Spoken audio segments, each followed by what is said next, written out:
जी मेरे प्यारे किसान दोस्तों, जो हम आज टॉपिक डिस्कस करने लगे हैं, तो हमने पहले एक टॉपिक डिस्कस किया था सफ़ेद मक्खी का केमिकल कंट्रोल। लेकिन जो हम आज डिस्कस करने लगे हैं वो है सब्ज़तेला और सफ़ेद मक्खी दोनों का केमिकल कंट्रोल। फॉर एग्ज़ाम्पल है, जब आप फील्ड में जाते हैं, फील्ड में सफ़ेद मक्खी का भी हमला है और सब्ज़तेले का भी हमला है। हफ्ते में 2 बार पेस्ट कोटिंग करनी होती है, यानी कि क्रॉप को चेक करना पड़ता है फसल को कि कौन सा कीड़ा कितना इफ़ेक्टिव है। सफ़ेद मक्खी तो 5 हैं ईटीएल लेवल, जब यानी कि सफ़ेद मक्खी के बच्चे और अंडे यानी 5 होंगे पर पत्ता, तब हम स्प्रे के लिए जाएंगे।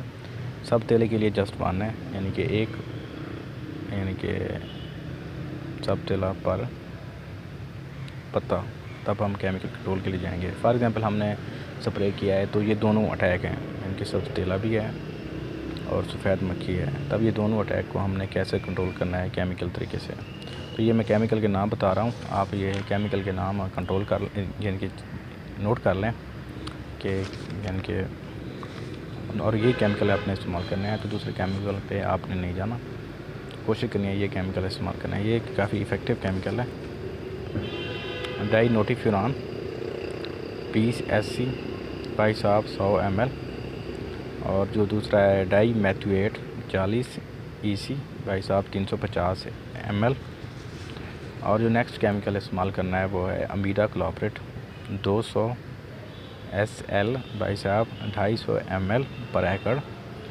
और नेक्स्ट जो केमिकल है, इफ़ेक्टिव केमिकल है जो यानी कि सब्ज़तेले के लिए और इसके लिए, वो है नेटन पैरम 10 SL भाई साहब 200 ml, और एटोफिन प्रॉक्स 30 EC भाई साहब 200 ml। जो नेक्स्ट हमने ये लिस्ट में डाला है केमिकल वो है थियामेथोक्रास 25 WG भाई साहब 24 ml। तो ये केमिकल हैं जो वाइट फ्लाई और ये जैसिड के लिए, इन सब्ज़तेले के लिए मोस्ट इफ़ेक्टिव हैं। जब ये दोनों अटैक करें तो आप ये केमिकल का इस्तेमाल ज़्यादा से ज़्यादा करें, तब ये होपफुली